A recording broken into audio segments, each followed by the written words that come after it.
Ele foi paralisado por uma luz forte e abduzido no meio da serra. Olá, pessoal! Se você gosta desse tipo de vídeo, já se inscreve no canal e deixe seu like para acompanhar mais histórias como essa. O que você vai ouvir agora é um dos relatos mais intrigantes já documentados no interior do Brasil. Um caso que aconteceu em 1979, mas até hoje desperta debates entre pesquisadores, céticos e curiosos. Ele é conhecido como o Caso Baependi e seu protagonista, um homem simples do campo chamado Arlindo Gabriel dos Santos, deixou um testemunho que jamais foi contestado de forma convincente. Arlindo vivia na zona rural de Baependi, no sul de Minas Gerais, onde o tempo parece correr de maneira diferente. Com 32 anos à época, ele levava uma vida tranquila, dividida entre o cultivo da terra e pequenas caçadas que fazia com amigos. Na manhã de um domingo de maio daquele ano, ele saiu cedo com 2 companheiros de confiança, José da Silva e Oliveira Prudente. Tinham como destino a região da Serra do Glória, uma cadeia de colinas cobertas por matas e campos abertos, conhecida pelas trilhas silenciosas e pelas histórias que, vez ou outra, circulavam entre os mais velhos. A caçada era algo rotineiro para os 3. Levavam consigo tudo o que consideravam necessário. Arlindo estava com uma espingarda calibre 28, um revólver calibre 32, uma máquina fotográfica daquelas bem simples e um embornal, a tradicional sacola de pano onde guardava o lanche, água e algumas ferramentas. Saíram caminhando juntos pelas trilhas da serra, mas, em determinado ponto, decidiram se separar. Era uma estratégia comum, para que cada um cobrisse uma área maior e aumentasse as chances de encontrar algo. Arlindo seguiu sozinho por um trecho mais denso da mata, o solo coberto de folhas úmidas e galhos secos que estalavam sob seus passos. Passou por um pequeno córrego e subiu por uma clareira onde a vegetação rareava. Quando alcançou o topo, parou para respirar. O ar ali era mais frio e o silêncio absoluto. Foi então que ele viu, ao longe, no meio de um campo aberto, uma estrutura incomum.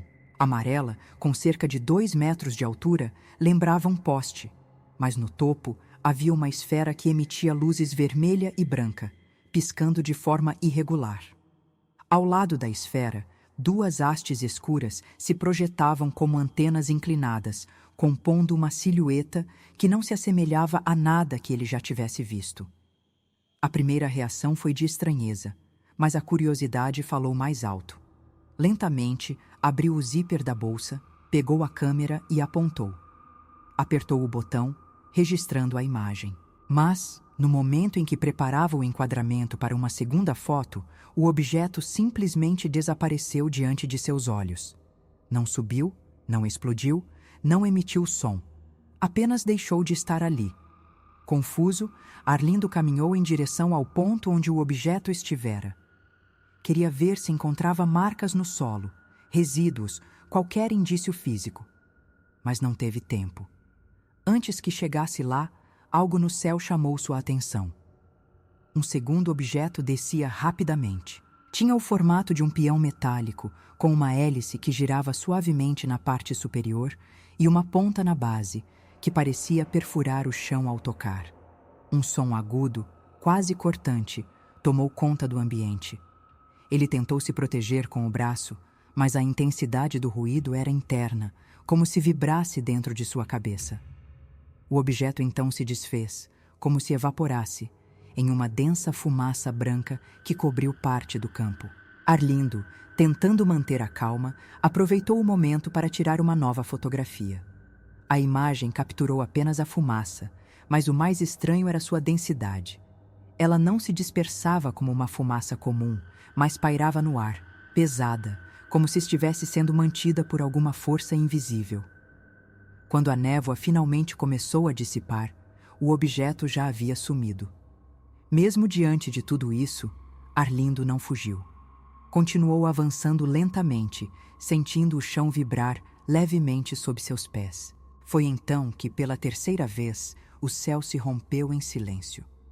Um novo artefato desceu, com movimentos oscilantes, como se dançasse no ar. tinha o formato de um barril de vinho, pintado em vermelho e branco, com cerca de 1,5 metro de altura. No topo, uma hélice maior girava em rotação lenta, sem produzir qualquer ruído mecânico. Arlindo parou. Algo nele dizia para não avançar mais, mas era tarde. A estrutura havia se posicionado bem à sua frente, quase flutuando. Sem qualquer som de aviso ou movimento brusco, uma luz intensa e branca disparou do topo do objeto. Em questão de segundos, envolveu todo o corpo de Arlindo. A sensação foi imediata, paralisia total. Ele tentou gritar, mover os braços, mas nada respondeu. Estava plenamente consciente, mas incapaz de controlar o próprio corpo. O campo ao redor parecia se apagar, como se sua visão estivesse sendo puxada para dentro de si. A dormência nos membros aumentava. Primeiro os pés, depois as pernas, o tronco e, por fim, os braços e a face. Não havia dor, mas também não havia controle. Tudo era engolido por um torpor silencioso, profundo. Seu corpo cedeu à luz como se tivesse sido desligado e, em poucos segundos, sua mente mergulhou em escuridão total. Até aquele momento, Arlindo ainda acreditava estar diante de um fenômeno físico, talvez uma nova tecnologia, um balão experimental ou, quem sabe, uma alucinação causada por alguma planta desconhecida. Mas a perda de consciência trouxe algo que nenhuma teoria seria capaz de explicar de forma racional. Quando despertou, já não estava mais ali. Não havia mais céu, não havia mais mato. O chão sob seu corpo era metálico e frio. As paredes ao redor pareciam feitas de um material liso, mas sem qualquer emenda ou parafuso. A iluminação era clara, mas sem fonte visível, como se o próprio ar emitisse luz. Tentou se levantar, mas ainda estava fraco. Seus sentidos voltavam lentamente, como se estivesse emergindo de um sono induzido. A primeira sensação foi de isolamento. O silêncio era absoluto, a ponto de ele conseguir ouvir o próprio coração bater. Não havia sons de máquinas, nem vozes, nem vento. Apenas o eco surdo da própria respiração. Tentou falar, mas sua voz não saiu. A garganta estava seca, rígida. Em volta, percebeu movimentos. Eram seres pequenos, com cerca de 1,20 m, trajando roupas justas, de tecido metálico. Os rostos não expressavam emoção. Tinham olhos grandes, negros e fixos. Não se aproximaram demais, mas tampouco pareciam evitar sua presença. Arlindo sentia que estavam ali por ele, que tudo aquilo girava em torno da sua presença. Mas o mais estranho não era o ambiente, nem os corpos ao redor. Era a sensação clara de que aqueles seres o estavam sondando por dentro. Os pensamentos vinham e iam com nitidez incomum. Lembranças da infância, nomes de familiares, imagens da serra, tudo parecia estar sendo acessado em tempo real. Não havia dor, não havia medo. Era como estar anestesiado emocionalmente, mas totalmente ciente de que algo impossível estava acontecendo. E por mais que tentasse encontrar lógica ou racionalidade, nada fazia sentido. Por mais que os sentidos parecessem amortecidos, Arlindo ainda tinha consciência do próprio corpo. Estava deitado, imóvel, mas conseguia perceber uma leve vibração no ambiente, como se o próprio ar pulsasse em ondas regulares. As figuras ao redor não se comunicavam entre si, mas, por alguma razão, ele sentia que tudo estava sendo coordenado. Era como se fizessem parte de uma única consciência, uma mente coletiva que o observava por dentro e por fora ao mesmo tempo. Ele não sabia quanto tempo havia se passado desde o momento em que fora atingido pela luz. O tempo, ali, parecia não obedecer às regras comuns. Sem qualquer aviso ou movimento perceptível, Arlindo foi erguido da superfície metálica em que estava deitado. Não viu mãos que o tocassem, nem instrumentos. Seu corpo apenas se moveu, suavemente, como se flutuasse no ar. Foi conduzido até outra área do ambiente, uma sala circular, também sem portas ou janelas visíveis. No centro, havia uma estrutura cilíndrica translúcida, parecendo feita de um vidro opaco que emitia uma leve pulsação luminosa. Ao se aproximar, Uma sensação intensa de calor percorreu sua espinha, mas não era um calor físico. Era como se estivesse sendo aquecido de dentro para fora, por alguma radiação invisível. Enquanto permanecia suspenso diante da estrutura, sua mente foi invadida por imagens rápidas e desconexas. Campos desertos, cidades destruídas, oceanos escuros, constelações que ele não reconhecia. Sentiu um nó na garganta, mas não conseguia chorar. Em meio a essas visões, surgiram rostos conhecidos. Sua mãe, seu irmão, seus amigos. Era como se aqueles seres estivessem testando sua reação, ou talvez comparando suas memórias com algum banco de dados que iam formando em tempo real. A sensação de invasão era completa, e mesmo assim ele não conseguia resistir. Apenas observar. Em dado momento, a luz ao redor se intensificou, e tudo ficou branco. Um branco absoluto, sem sombra, sem forma. Arlindo perdeu novamente a consciência, mas dessa vez de forma diferente, como se tivesse sido apagado. Quando voltou a si, estava deitado sobre a grama, com o céu da serra novamente acima dele. A claridade do sol parecia mais forte do que antes, e o vento carregava o cheiro familiar de terra molhada e folhas secas. Por um instante, pensou ter sonhado, mas a rigidez em seu corpo e a náusea que sentia diziam o contrário. Algo real havia acontecido. Sentou-se com dificuldade, sentindo dores nas articulações. Olhou ao redor. Seu embornal não estava onde costumava deixar. Ao procurá-lo, seus olhos se detiveram em um galho alto, a quase 4 metros do chão. Lá estava ele, pendurado, como se alguém o tivesse colocado ali de propósito. Imediatamente, soube que aquilo não fazia sentido. Jamais teria força ou altura para jogá-lo tão alto.